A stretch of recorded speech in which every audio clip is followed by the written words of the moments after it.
This is When Science Speaks, a new web series profiling innovative and interesting people working in science and technical fields, from academia to industry to the nonprofit world. We explore how to be a powerhouse advocate for science and your research, how to advance your career in meaningful ways that make you happy, and how to push back on the ongoing assault on science and other related issues of interest happening in the world.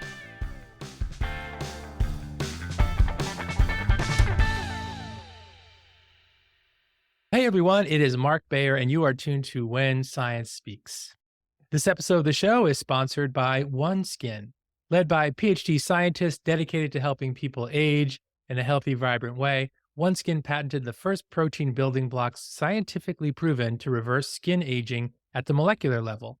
Listeners of When Science Speaks receive a special 15% discount off an entire OneSkin order. That's any product, no minimum purchase. And if you haven't yet experienced OneSkin products and decide to subscribe, you'll get a first-time subscriber discount plus an additional 15% off your subscription with the special Science15 code for When Science Speaks listeners. Just go to oneskin.co and use the promo code SCIENCE15. That's the word science and the number 15 at checkout. And we'll also have a link in the show notes to the promo code. I am so excited to have Dr. Maria James on the show today. Maria is the money scientist, founder of Pocket of Money and the creator of W.I.S.E Financial Fitness. She has over 14 years of experience building and managing business and personal finance systems. Maria takes the critical thinking, analytical skills, and strategic approach she learned while earning her Ph.D. and applies this knowledge and know-how to finances. She's built systems that have helped businesses earn $1 million in revenue in 12 months. She's helped clients decrease overspending and save thousands of dollars each month. Maria founded Pocket of Money to help her clients take control of their money and live a world-class lifestyle. Her goal is to empower her clients with the knowledge, tools, and skills needed to earn and keep more of their money so they can build wealth. Maria has appeared in Essence Magazine, Forbes, and Refinery 29, among other publications and media. She earned a Ph.D. in cellular and molecular medicine from the Johns Hopkins University and her bachelor's in biology and public health, also from Johns Hopkins. It is wonderful to have you. Thank you so much for having me. So, as I mentioned in the intro, you focused on biology, public health, and molecular medicine during your academic career, including during your PhD program. And I'm wondering if you could share with listeners where your interest in science came from. Family members, teachers, mentors. How did you first get interested in science? So I have always been a lover of mysteries. I actually used to watch all of the mystery shows with my mom as a kid, like Murder, She Wrote and different things like that, like Quincy and stuff like that. I remember those. Yes, probably aging myself, but it's all right. And I just always loved mysteries. And so to me, science is like figuring out the mysteries of the world, of our actual real life environment. You get to design experiments and figure out the answers to questions. So when I used to take science class and do experiments in school, I just loved it. So I knew that I wanted to go the science route. And so even as a young person, though, as you had this love of mysteries and finding out new things and discoveries, you also had an interest in entrepreneurship. And so how did that develop? And how did you decide to launch your firm, Pocket of Money LLC?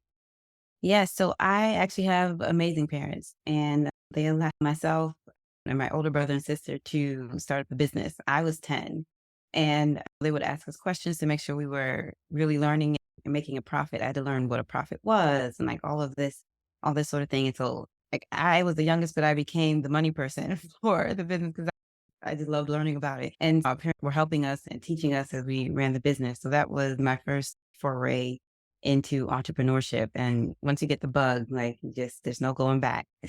Yeah. What were those early businesses like working with your siblings? What were you guys doing at that age, a young age? Yes. So we sold juleps. They're frozen cups, like frozen juice in a cup. I don't know if you enjoyed that treat as a kid. Yes. Mint juleps, maybe? Yes. Yeah. We sold juleps. We had these huge styrofoam cups and we sold them for 25 cents. Then we definitely learned a lot about business because our neighbors actually undercut us. So they got smaller cups and sold their juleps for 10 cents and we could not compete. And we actually decided to shut it down after the second summer. Yeah. I think that's so funny and a lesson too in there. Now let's talk about your firm. Really exciting. what you are doing now, your mission, your focus, the types of clients you work with, for example. And of course, we're going to have a link to your website in the show notes that accompany the episode. And you've got some other initiatives coming up too that we're going to let listeners know about. Yes, definitely. So I definitely believe in helping others keep more money in their pocket. That's how I came up with the name of the business. So it's really about empowering and increasing financial literacy for professionals and entrepreneurs so that they are increasing the amount of money that they're making, but also keeping more of that money in order to do things that are important to them. I know a lot of people end up having lifestyle inflation and they're not happier because of it.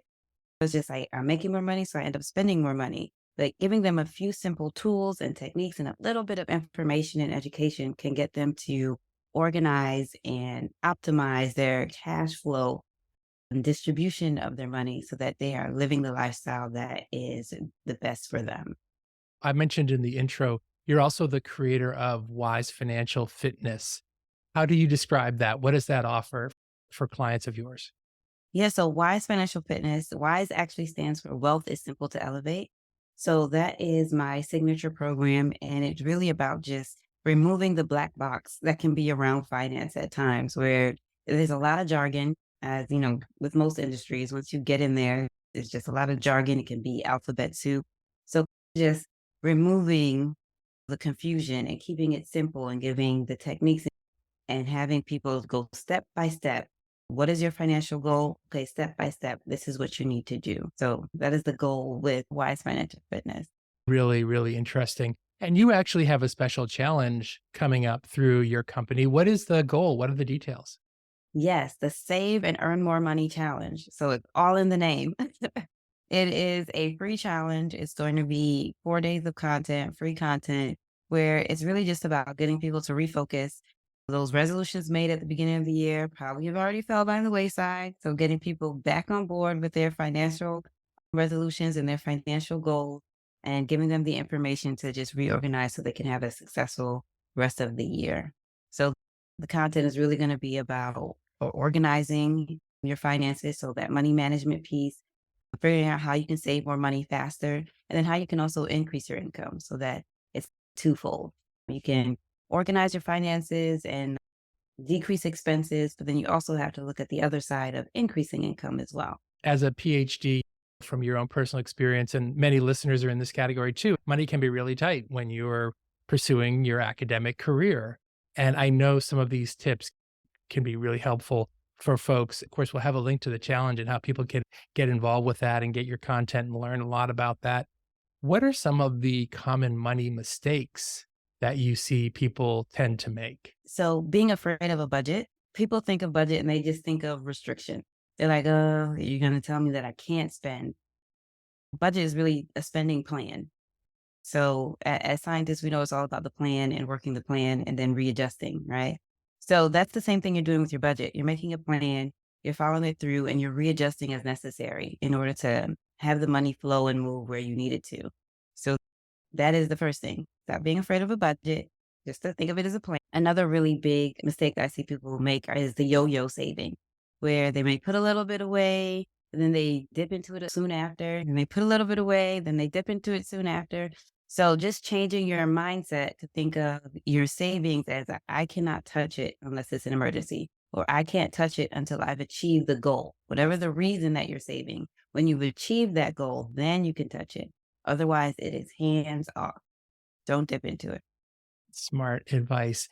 I'm going to ask you now to think back to when you were going through your PhD, thinking about maybe some of the strategies and tactics that you employed during that point, as far as saving money and looking at like low hanging fruit, things that you could maybe do without or delay, and then to enable you to have actually more money or not, maybe be a little bit more comfortable as you were going through your program, thinking that maybe there are folks out there who could use some of those strategies and techniques as they're in their own PhD programs, for example. Are there things that you did that you found were particularly helpful as you were at Johns Hopkins earning your PhD when it comes to your money fitness, for example? Yes, definitely. I was fortunate that my program gave us stipends. So I had a stipend after taxes. It was about $23,000 a year. Not crazy money, but you can live. I actually saved up over $10,000 while on that stipend. And it's because of the tips and things that I'm going to share now, because the money just can be really tight when you're going through your program. And so what I did was, I'm going to bring it up again, budget. And I used that 50-30-20 budgeting rule, where I tried to have no more than 50% of my income be spent on household expenses, right? And housing, it was the top thing for me. Housing and food, two top, the highest expenses. So figuring out how to get those under control, then you can probably hit that 50% mark, like aim for 50% and then save 20%. And what I did was immediately send the money to saving. So I created my plan, my budget, and saw the dollar amount that I should be able to save, right? So then I immediately would send that money over to my savings account. So that way I don't spend it on anything else. Because if you leave it in the checking account, it'll get spent. Things happen and it'll get spent. So immediately moving that money over. Aim for 20%. These are numbers to aim for. Get as close as you can to like 50% being household expenses and saving 20% of your income. And that's going to open up a whole new world in regards to what you're able to do. And then the second thing I would say is I had a motto: luxury and frugal living. So I'm not so frugal that I'm like splitting toilet paper or pennies and not spending dollars, Sure. but I believe in spending on things that are important to me and then getting rid of things that are not that important. So for example, while I was in grad school, I still went traveling. I went to Jamaica twice. I went home to St. Croix and visited family. We rolled around the U.S. and I spent all cash. Like I did not use credit at all. And that's because there were things that are not that important to me that I refused to spend on. I made sure that I was in a location where I could catch the bus to campus. So I didn't have a car. I was at lab most of the time. And then those in the science field know that you're at lab like all the time. That became the running joke in my family. Like, where's Maria? At lab. So I didn't have like cable and all that stuff because I'm like, I'm not home to watch it anyway. Just things like that that are not that important or don't really fit into your lifestyle, cut them out. So that way you Re- have more money to spend on things that are really important to you. Yeah, that seems to be a big theme is figure out your priorities, your really must-haves and the things that make you happy too. And thanks for underlying the fact that it wasn't like you were skipping meals and like it was just a really strategic and smart approach to it.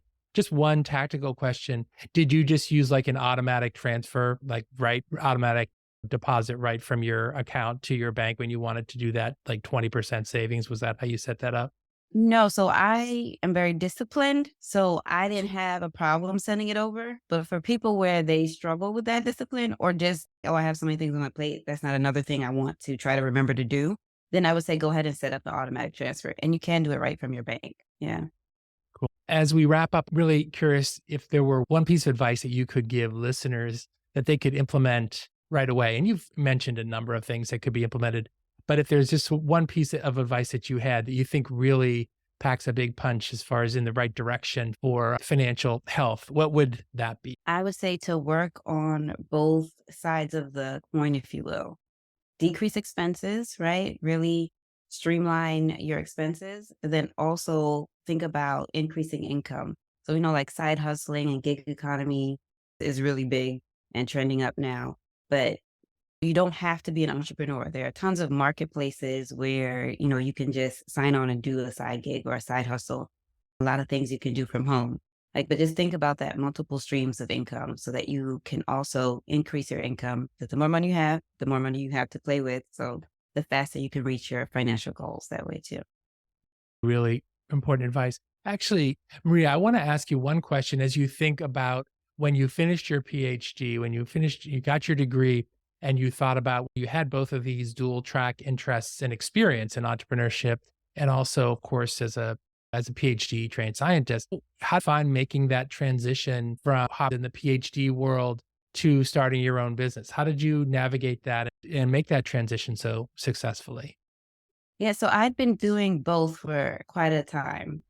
I co-founded a nonprofit and I was the director of finance at the nonprofit while I was working on my PhD, working on my degree. So it wasn't a huge jump for me, but I will say that as PhD, we know we're very smart and I would say get help, get mentorship if you are going into the entrepreneurship field. I was like, oh, I'm smart. I could figure this out. So I like read books, like we study. That's our thing. So I like read books. I wrote out a protocol and I was like, okay, I just follow the protocol and this is going to work. I was great. I did not know Right. what I did not know Sure. about running a business. Mhm. So I would say definitely get the mentorship. And if you need to start with free things first, do that. And then work your way up to signing on with a business coach or something like that, where you can get like guidance and really figure out how to run a business. Cause yeah, it's just not the same. It's not the same. Exactly. Dr. Maria James, wonderful talking to you. You've shared so many helpful pieces of information. You've got this upcoming challenge. Listeners can get free content and it can be really helpful as they start to get a hold of their finances. And as I said, we'll have all that information also in the show notes that accompany this episode. Thank you so much for taking time out of your schedule to be on the show. Thank you. This was so much fun. And listeners, thank you for being here on this episode of When Science Speaks. And I hope you will be back next time for the next episode of When Science Speaks. Thanks for listening. Be sure to click subscribe. Check us out on the web at whensciencespeaks.com, and we'll see you next time.